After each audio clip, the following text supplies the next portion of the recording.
YouTube, it's your boy Tay Quavo. We back at it again with another reaction video, man. If you haven't seen my previous reaction video I did, it was to Grand Theft Auto 6 Trailer 2. You can go check it out. If you like it, leave a like. And also subscribe. We're on the road to 400.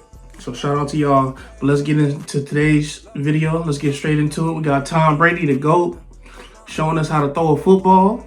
I think he got his own YouTube channel. If you want to see the rest of this whole video, you can go check it out. But we just finna get into how he teaching us how to throw a football, man. So let's get straight into it. Veritasium, to figure out like exactly what's happening when you're throwing a football. First, though, the definitive YouTube guide to how to throw a football. This video could be around a long time. It's crazy because growing up as a Charger fan, bro, I couldn't stand Tom Brady, man. If you're a Charger fan watching this, you understand. Bro, he used to keep us from accomplishing that goal, bro. But it's all good, though, you know what I mean? I started getting respect for Tom Brady. Once he left the Patriots and won the chip with the Bucks, I was like, you got it, bro. You got it. Let's work up through your ankles, through your knees, through your hips, through your shoulders, into your right arm. Once you get the energy traveling up from the ground, you don't want any of that energy to go anywhere except to the fingertips in the ball, right, and at the release point so you can drive the football. Y'all. I used to keep basically a base that was slightly wider than my shoulders. It gave me really good balance. I could stride quickly, and that stride was kind of the impetus of the throw. As soon as I stride, I would load the football. And you can see my head is behind my center of gravity, which is the center frame of my body. I never wanted to stride with my head in front of the center of my chest because you would lose a lot of power that way. So it's almost like loading a golf swing, loading a baseball swing, or a slap shot. Same thing with a football. So as I would stride with my left foot, the ball would be slightly pushed back with my right foot, and my arm would try to stay really relaxed. Right, I do the same. It should really be a whip, like a spaghetti noodle. Shortstop position, right on the balls of your feet. Just like a really athletic position. Like I said, you could hit a baseball from here, you could field a ground ball from here, you could throw a football from here. My left shoulder would essentially be pointed at my target, attention, man, which in this case is straight ahead. So as I point straight ahead and I stride, I load the ball. I also rotate my left shoulder a little bit opposite of my throw. So I'm basically crossing that lower half of the front shoulder over the left side to create a little torque between my shoulder and my hip. And the more I could create, the more energy I could store. Then I would unleash the storage of that energy on the throw.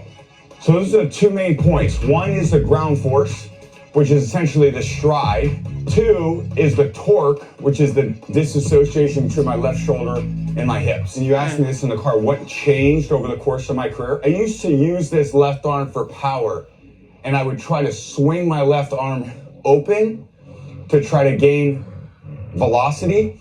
But what I realized over time was this left arm, it would hang out in front and it wouldn't move. So I'd almost rotate around my left arm. Okay, so instead of using my arm to pull my body through, I would use my left arm to stabilize my body. My eyes would stay level. All right, so basically he using the arm as a guide. You feel me? Like, okay. And then all my energy would be going forward. If I was swinging my left arm that way, a lot of my energy would be going that direction if I was trying to throw it straight ahead. Call that vector training.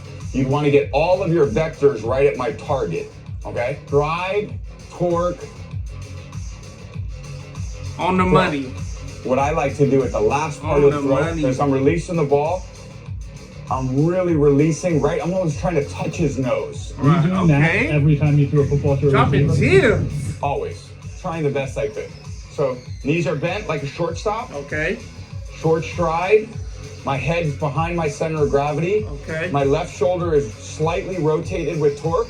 And then as I follow my head through, this left arm stays kind of right in front and relaxed. And then my eyes are level and the ball is being released right at his face. And then as I get my legs more warmed up, I'll try to go a little faster with my feet and even relax my arm a little more. So if someone said, I want you to throw the ball harder, I would move a little faster into the target. Okay. And I try to relax my upper body even more. But there's one thing that, what is it about? Whether it's college players, young NFL players, what if it's a blitz though? How do you know what I'm saying? The air for most people is they use their upper body to how are you still able to keep that amount of focus? They use their head and their shoulder to gain power. They think they're gaining power and velocity that way. But the reality is the power should start with the legs. So you never want to throw your head and your shoulder to the left of your target if you're a lefty. You want to throw all your power straight ahead, and then you torque around this front arm. Legs are bent. See, I'm in a good athletic position. Really relax. Stride, rotate, and then the ball would stay nice and relaxed. By the time my head, I could feel it just go a smidge that way. Let me tell you one cheat on that drill. Every NFL head coach would say, stand tall in the pocket and release the ball high.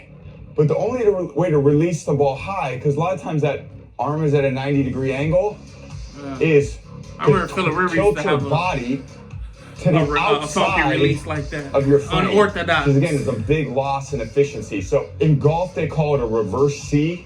I would say in football, you almost want a reverse C as well. So I can almost still throw a football from that direction. And the reality is that's how a lot of these guys like Patrick Mahomes and Josh Allen and Joe Burrow are throwing now. And Justin Herbert. They can still create a 90-degree angle, but you see, if I put my arm at a 90-degree angle and I just change my hip position, I'm not changing my arm angle. It's like those throws with Pat and Aaron where it's sometimes in a natural set it looks like sidearm, but it's really not sidearm. It's really a side bend.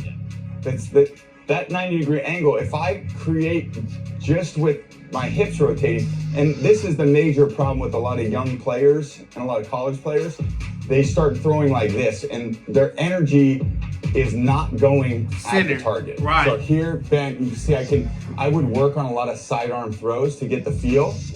The important part is not to let your head go to the left. So that funnel goes right to where my target is. I have all my weight behind, and then the torque. So you use your momentum. And then there's a step in there somewhere where there's 7 Super Bowls. I'm getting it. Well said, KB. 7 Super Bowl. All right. Back on. All right, y'all, man. We're going to leave it right there. Like I said, if y'all want to watch the rest of that, Tom Brady has his own YouTube channel. Yeah, you can go check it out. I think he's going to get into, like, just the interview part.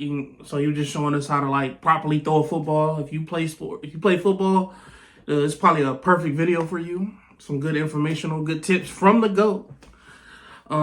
So let me know if y'all like today's video, man. It's your boy Tay Quavo. Enjoy today's video. Till next video, I'm out.